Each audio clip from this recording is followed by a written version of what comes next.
Halo semuanya, pernah nggak sih kalian ngelihat deretan huruf dan angka dalam soal matematika terus ngerasa, wah ribet banget nih? Kalau iya, kalian ada di tempat yang pas banget. Sesi penjelasan kita kali ini dirancang khusus buat jadi semacam peta jalan anti gagal buat kalian menavigasi dunia perkalian aljabar. Kita nggak akan buang-buang waktu pakai basa-basi. Kita bakal langsung bongkar konsepnya, susun ulang semuanya, dan ubah apa yang kelihatannya rumit jadi logika yang masuk akal banget. Udah siap? Yuk kita mulai. Biar kita nggak nyasar, ini dia rute perjalanan kita. Kita bakal mulai dari konsep dasar bentuk aljabar, terus masuk ke perkalian sesama monomial, dan monomial dikali polinomial. Habis itu, kita bedah metode FOIL buat polinomial, ngebahas kesalahan umum yang wajib banget dihindari, dan terakhir, kita tutup dengan uji pemahaman aljabar kalian. Oke, kita masuk ke bagian pertama, konsep dasar bentuk aljabar. Sebelum kita mulai ngali-ngaliin sesuatu, kita wajib tahu dulu nih fondasinya.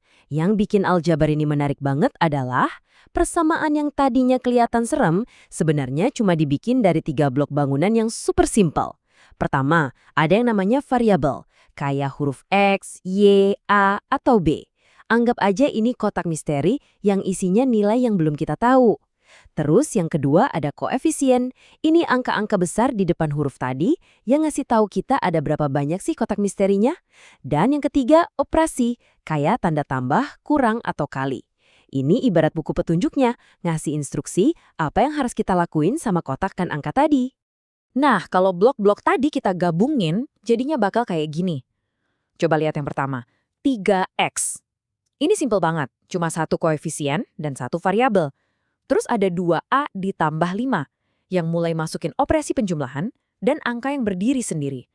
Sampai akhirnya ada bentuk yang agak panjang kayak x kuadrat ditambah 3x ditambah 1. Kelihatannya beda-beda ya, tapi tenang aja, ini semua tuh cuma bahasa matematika dasar dan kalian baru aja kenalan sama kosakatanya. Lanjut ke bagian 2, perkalian sesama monomial. Disinilah keseruan aslinya dimulai. Jadi gini, waktu kita mau ngaliin suku tunggal alias monomial, pegang erat-erat aturan 2 langkah ini ya. Langkah pertama, urusin dulu angka-angkanya. Kalikan koefisiennya kayak biasa. Baru masuk ke langkah kedua, urusin huruf-hurufnya. Kalau variabelnya sama, kalian tinggal tambahin aja angka pangkat kecil yang ada di atasnya. Gampang banget kan? Angka dikali, pangkat ditambah. Udah gitu doang. Coba deh kita praktekin aturan tadi ke contoh ini. Di 3x dikali 4x, kita kalikan dulu angka besarnya. 3 dikali 4 kan 12, terus X dikali X.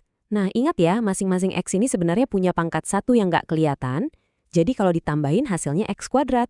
Dapat deh 12X kuadrat. Contoh kedua lebih jelas lagi nih, 2A kuadrat dikali 5A pangkat 3. Kalikan koefisiennya, 2 dikali 5 itu 10. Terus buat variabel A, kita tambahin aja pangkatnya, 2 ditambah 3 sama dengan 5. Hasil akhirnya betul banget, 10A pangkat 5. Nah, sekarang levelnya agak naik nih. Di bagian 3, monomial dikali polinomial. Buat ngelewatin level ini, kalian butuh satu kode rahasia, rumus sifat distributif. Perhatiin deh rumus ini. A dalam kurung B ditambah C sama dengan AB ditambah AC. Huruf A yang ada di luar tanda kurung itu nggak cuma ngalin B loh, tapi dia juga harus ngalin C. Ibaratnya si A ini bagi-bagi tugas secara merata ke semua anggota yang ada di dalam rumah kurungnya. Nggak boleh ada yang kelewatan satupun.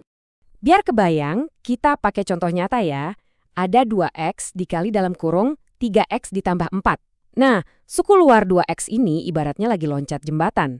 Pertama, 2X loncat ke dalam buat ngaliin 3X. Hasilnya 6X kuadrat. Udah selesai? Belum dong, 2X ini harus loncat sekali lagi, ngelewatin tanda tambah buat ngaliin angka 4 di belakang, hasilnya 8X. Kalau dua hasil ini kita gabungin, tara, kita dapat deh jawaban akhirnya, 6X kuadrat ditambah 8X. Masuk ke bagian 4, ini dia kombinasi pamungkasnya. Metode FOIL untuk polinomial. Gimana kalau ada kelompok di dalam kurung dikali kelompok lain di dalam kurung? Kita pakai jurus andalan yang namanya FOIL. Akronim ini benar-benar ngebantu kita nge-mapping urutan perkaliannya biar nggak pusing. F itu first, kalikan suku-suku yang pertama. O itu outer, kalikan suku-suku yang paling luar. I itu inner, kalikan suku-suku yang posisinya di dalam. Dan L itu last, kalikan suku-suku yang terakhir. Ini panduan navigasi biar setiap suku pasti ketemu pasangannya. tanpa ada yang ketinggalan. Langsung kita pakai aja panduannya ke soal X ditambah 2 dikali X ditambah 3. Kita ikutin ya urutan FOIL tadi. F first, X dikali X. O outer, X dikali 3.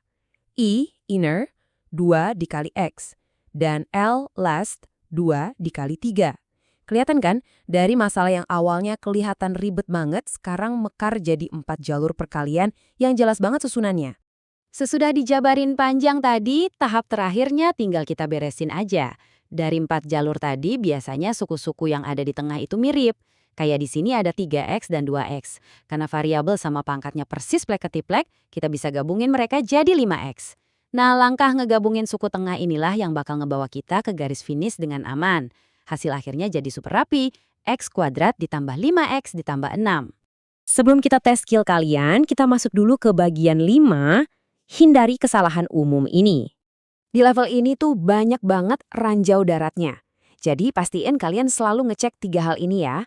Pertama, jangan sampai ada suku di dalam kurung yang lupa dikalikan. Semuanya harus kebagian. Kedua, hati-hati banget waktu ngitung pangkat. Sering banget nih ketukar antara kapan harus dikali dan kapan harus ditambah. Dan yang ketiga, ini nih yang paling sering kejadian. Lupa nyederhanain. Selalu pastiin di akhir hitungan udah nggak ada lagi suku sejenis yang masih bisa digabungin. Sampai deh kita di bagian akhir, uji pemahaman aljabar Anda. Ini momen pembuktiannya. Kalian udah pelajari aturannya, ngerti cara pakai rumusnya, dan tahu letak jebakannya. Sekarang coba deh kalian jeda dulu penjelasan ini. Serius, di-pause aja dulu. Ambil kertas sama pulpen, terus coba selesain 3 tantangan ini. Pakai aturan 2 langkahnya, terapin sifat distributifnya, dan coba pakai metode FOIL yang baru aja kita bahas. Santai aja, saya tungguin kok di sini. Gimana? Udah? Yuk kita cocokin kerjaan kalian sama jawaban berikut ini. Buat nomor 1, 3X didistribusiin ke dalam jadinya 6X kuadrat ditambah 15X. Buat yang nomor 2, kalau pakai FOIL, suku tengah 4X dan 2X digabung jadi 6X, hasil akhirnya X kuadrat ditambah 6X ditambah 8. Nah, yang nomor 3, perhatiin nih. A dikali B itu ya tetap ditulis AB. Jadi hasilnya 2A kuadrat ditambah 6AB. Gimana? Bener semua nggak? Kalau iya, gila, keren banget. Kalian baru aja nguasain skill matematika yang super solid. Sebagai penutup dari sesi kita hari ini, coba renungin ini deh. Kalau kalian bisa nguasain logika langkah demi langkah ini, ngebongkar dan mecahin pola matematika yang super kompleks aja bisa, bayangin dong, masalah dunia nyata berskala besar apalagi sih yang bisa kalian pecahkan dan taklukkan pakai logika terstruktur kayak gini? Karena pada akhirnya ya, aljabar itu bukan sekedar ngitung huruf dan angka doang. Ini tuh tentang melatih otak kita buat berpikir secara taktis dan sistematis. Teruslah berpikir analitis ya, dan sampai jumpa di penjelasan kita selanjutnya.